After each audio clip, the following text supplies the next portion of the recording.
চলো আজ যে মঙ্গলবারের লাঞ্চ মেনুটা তোমাদেরকে দেখিয়ে দিই। এখানে আছে গরম গরম ভাত,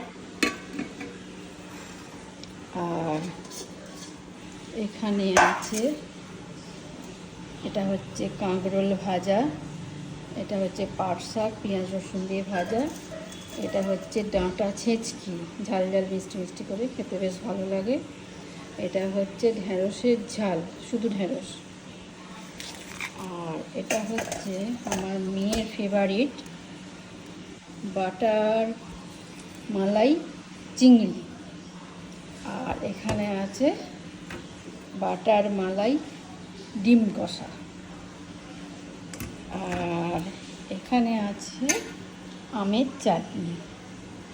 এই হচ্ছে আজকে দুপুরের মেনু।